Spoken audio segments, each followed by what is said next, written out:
Sir ನನ್ನ ಚೇತನ್ ಪೂಜಾರ್ ಅಂತ. ಪೂಜಾರ್ರೆ ಏನಿದು ಲೆಕ್ಕ ಕೊಡಿ ಅಭಿಯಾನ? ಸರ್ ಏನಿಲ್ಲ, ಟ್ರಸ್ಟ್ನವರು ಪ್ರಥಮವಾಗಿ ಟ್ರಸ್ಟ್ನವ್ರು ಲೆಕ್ಕ ಕೊಡ್ಬೇಕು ಸರ್. ಯಾಕಂತ ಹೇಳಿದ್ರೆ ಸಮಾಜದ ದುಡ್ಡು, ಸರ್ಕಾರದ ದುಡ್ಡು, ಆಮೇಲೆ ಭಕ್ತರಿಗಳ ದುಡ್ಡು. ಯಾಕಂದ್ರೆ ಈಗ ಭಕ್ತರಲ್ಲಿ ಹಾಗೂ ಸಮಾಜದಲ್ಲಿ ಒಂದು ಅನುಮಾನ ಹುಟ್ಟಿದೆ. ಯಾಕಂದ್ರೆ ಮಠ ಕಟ್ಟಿ ಹತ್ತತ್ರ 20 ವರ್ಷ ಆಗಕ್ ಬಂತು. ಇನ್ 3 ಬಿಲ್ಡಿಂಗ್ ಕಟ್ಟಿದಾರೆ ಅಷ್ಟೇ. ನಮ್ದೊಂದು ದೊಡ್ಡ ಸಮಾಜ. ನಾವು ಬರೀ ಒಂದ್ ರೂಪಾಯಿ ಹಾಕಿದ್ರೆ ತಿಂಗಳಿಗೆ 70 ಲಕ್ಷ ಕಲೆಕ್ಷನ್ ಮಾಡ್ಬೋದು. ಅಂತ ದೊಡ್ಡ ಸಮಾಜ ನಮ್ದು. ಒಬ್ಬೊಬ್ರು 1 ರೂಪಾಯಿ ಹಾಕಿದ್ರೆ 70 ಲಕ್ಷ.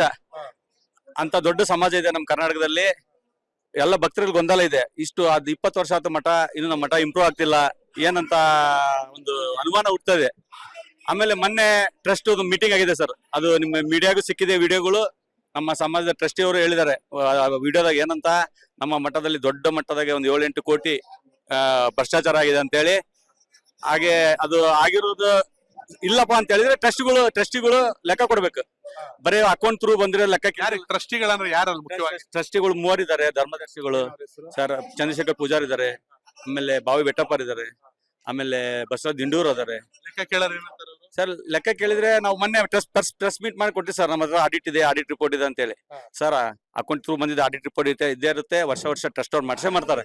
ನಮ್ಮ ಭಕ್ತಾದಿಗಳು ಅದನ್ನ ಕೇಳ್ತಿಲ್ಲ. ಈಗ ಆರೋ ಜಾತ್ರೆ ಮಾಡ್ತಾರೆ, ಭಕ್ತರು ಬಂದಾರ 10,000 20,000 ಲಕ್ಷ ಗಂಟ್ಲೆ ಕೊಟ್ಟು ರಿಸಿಪ್ಟ್ ತಗೊಂತಾರೆ. ಅದು ಅಕೌಂಟಿಗೆ ಡೆಪಾಸಿಟ್ ಆಗಿರೋ ಲೆಕ್ಕ ಕೇಳ್ತಾರೆ ಸರ್. ಈಗ ಚೆಕ್ ಥ್ರೂ ಬಂದಿರೋದು ಆಟೋಮೆಟಿಕ್ ಲೆಕ್ಕ ಕೊಡ್ಬೋದು, ಆಡಿಟ್ ರಿಪೋರ್ಟ್ಗೆ ಸಿಗುತ್ತೆ.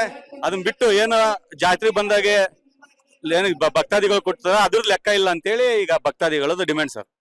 ಹಾ ಸರ್, ಲೆಕ್ಕ ಚುಕ್ತಾ ಮಾಡ್ತೀರಾ ಸರ್? ಲೆಕ್ಕ ಕೊಡ್ಲೇಬೇಕು ಸರ್, ಇಲ್ಲ ಅಂದ್ರೆ ನಾವು ಚುಕ್ತಾ ಮಾಡ್ತೀವಿ. ಜನ ಬಂದಿವಿ ಸರ್, ಇನ್ನು ದೊಡ್ಡ ಮಟ್ಟದ ಜನ ಸೇರ್ತಾರೆ ನಾಳೆ. ಈಗ ಒಂದು ಇಲ್ಲಿಗೆ ಸೀಮಿತ ಆಗುತ್ತಾ ರಾಜ್ಯ ಮಟ್ಟದಲ್ಲಿ ಹೋರಾಟ? ಸರ್ ಮುಂದಿನ ಈಗ ನಮ್ಮ ನಾಯಕರು ಇದಾರೆ, ಎಲ್ಲ ನಮ್ಮ ಸಮಾಜ ನಾಯಕರು, ಅವ್ರು ಏನ್ ನಿರ್ಣಯ ತಗೊಂತಾರೆ ಇದು ಅಖಂಡ ನಮ್ಮ ಪಂಚಮಶಾಲಿ ಭಕ್ತರು ಅದರಿಂದ ಇರ್ತಾರ ಅಂತ ಹೇಳಕ್ಕೆ ನಾವ್ ಇಷ್ಟಪಡ್ತೀವಿ ಸರ್. ಬಿ ಕೆ ಚಂದ್ರಶೇಖರ್ ಅಂತೇಳಿ ನಮ್ದು ಇಲ್ಲಿ KBನಹಳ್ಳಿ ಬಲಿಕುಡು ಪಕ್ಕ. ಲೆಕ್ಕ ಕೇಳ್ತಾ ಇದ್ದೀವಿ. ಲೆಕ್ಕ ಕೇಳ್ತಾ ಇದೀವಿ ಸರ್. ಅಷ್ಟೊಂದು ಭ್ರಷ್ಟಾಚಾರ ಆಗಿದೆ? ಭ್ರಷ್ಟಾಚಾರ ಆಗಿದೆಯೋ ಅಥವಾ ಆಗದೇ ಇದೆಯೋ ಅದು ಅವ್ರ ಲೆಕ್ಕ ಕೊಟ್ಮೇಲೆ ಗೊತ್ತಾಗುತ್ತೆ. ಈ ಬಟ್ ಜನರಿಗೆ ಕಣ್ಣಿಗೆ ಏನಾಗಿದೆ ಅಂದ್ರೆ ಆಗಿದೆ ಅನ್ನೋ ಒಂದು ಇದು ಇರೋದು. ಯಾಕಂದ್ರೆ ನಾವು ಯಾರು ಕೂಡ ಪಬ್ಲಿಕ್ಸ್ ಇಲ್ಲಿ ಇದುವರೆಗೆ ಇಲ್ಲಿ ಸರಿಯಾಗಿಲ್ಲ ಅಂತ ಗೊತ್ತಾದ್ಮೇಲೆ ಲೆಕ್ಕನ ಕೊಡ್ಬೋದಾಗಿತ್ತು. ಅಲ್ಲ ಸರ್, ಉದ್ದೇಶ ಏನಂದ್ರೆ ನಾವು ಭಕ್ತರು ಏನಿದೀವಲ್ಲ ಇದುವರೆಗೆ ಯಾವ್ದು ಲೆಕ್ಕ ಕೇಳಿದ್ದಿಲ್ಲ. ಅವರ ಟ್ರಸ್ಟ್ ನಲ್ಲೇನೆ ಟ್ರಸ್ಟ್ ಒಬ್ಬರ ಅಧ್ಯಕ್ಷ ಆಗಿದಾರಲ್ಲ ಅವ್ರಿಗೇನೆ ಅನುಮಾನ ಬಂದ್ಬಿಟ್ಟು ಅವರೇ ಲೆಕ್ಕ ಕೇಳಿದ್ರು ಫಸ್ಟ್ ಟ್ರಸ್ಟ್ ನಲ್ಲಿ. ಇವರು ನಮ್ಮೂರು ಡಾಕ್ಟರ್ ರಾಜ್ಕುಮಾರ್ ಅವ್ರು ಇದಾರಲ್ಲ, ಲೆಕ್ಕ ಕೊಡ್ಯಪ್ಪ ಅಂತ ಇದ್ದ 3 ಕದ್ದವ್ರು ಯಾರು ಪ್ರಶ್ನೆ. ಹಂಗಾಗಿದೆ. ಹಂಗಾಗಿ ಈಗ ಅದಕ್ಕೆ ಈಗ ಭಕ್ತರಿಗೆ ಇವಾಗ ಅನುಮಾನ ಹುಟ್ಟಿದೆ. ನಾವ್ ಇದುವರೆಗೆ ನಾವ್ ಏನ್ ಮಾಡಿದ್ರೆ ಒಟ್ಟು ಏನೋ ಅಭಿವೃದ್ಧಿ ಆದ್ರೂ ಸಾಕಪ್ಪ, ಸಣ್ಣ ಪುಟ್ಟ ಲೋಕೋದಿ ಸಿದ್ಧ ಇರ್ತವೆ ಎಲ್ಲಾ ಮಟ್ಟದಾಗ ನಾವ್ ಆಗ್ಲೆಲ್ಲ ಒಂದು ದೇಶ ನಾವ್ ಸುಮ್ಮನಿದ್ವಿ. ಬಟ್ ಇವಾಗ ಟ್ರಸ್ಟ್ ನಲ್ಲೇನೆ ಒಡಕುಬಿಡೈತೆ ಅಂದ್ರೆ ಅದು ಖಂಡಿತವಾಗ್ಲೂ ಭ್ರಷ್ಟಾಚಾರ ಆಗೈತೆ ಅಂತ ಅರ್ಥ. ಹೇಳಿ ಸರ್, ನಿಮ್ಮ ಅಭಿಪ್ರಾಯ?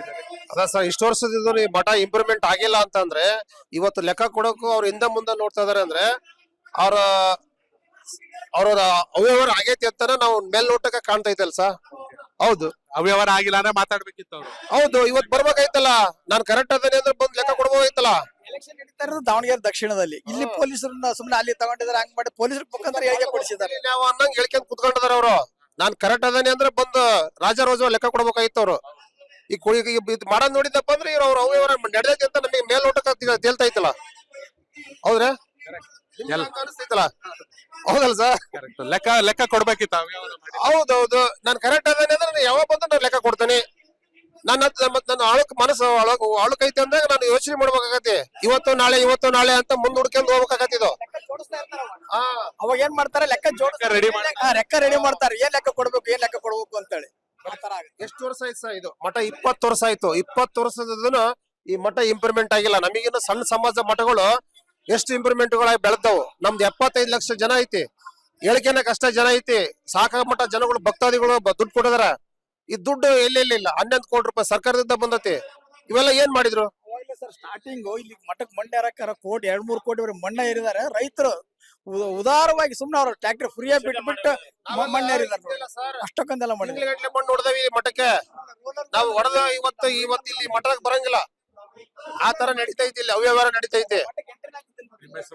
ಸರ್ ಯೋಗೀಶ್ ಅಂತ ಹೇಳಿ.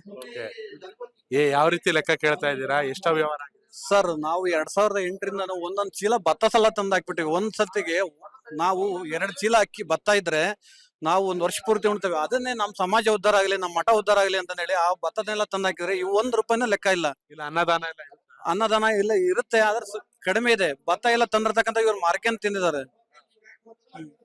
1 ರೂಪಾಯಿನ ಲೆಕ್ಕ ಕೊಟ್ಟಿಲ್ಲ. 2008ರಿಂದ ಕೋಟಿ ಲೆಕ್ಕ ಆಗುತ್ತೆ. ನಮ್ಮ ತಾಲೂಕಿನಲ್ಲೇ ಮಠ ಆಗ್ತಾ ಇದೆ, ಒಂದು ಶಾಲಾ ಕಾಲೇಜುಗಳು ಕಟ್ತಾರೆ, ನಮ್ಮ ಮಕ್ಕಳೆಲ್ಲ ಓದ್ತಾರೆ ಅನ್ನೋದಕ್ಕೊಂದು 1 ರೂಪಾಯಿನ ನಾವು ಯೋಚನೆ ಮಾಡಿ ಕೊಟ್ಟಿದ್ದೇವೆ ಇಲ್ಲಿಗೆ. ಇವರು 1 ರೂಪಾಯಿನ ಇಲ್ಲಿ ಲೆಕ್ಕ ಇಲ್ದಂಗೆ ಕೋಟಿ ಅವ್ಯವಹಾರ ಮಾಡಿದ್ದಾರೆ. 100 ಕೋಟಿ ಅವ್ಯವಹಾರ ಮಾಡಿದ್ದಾರೆ. ಸರ್ಕಾರದ 10 ಕೋಟಿಗಳೆಲ್ಲ ಬಂದಿದೆ.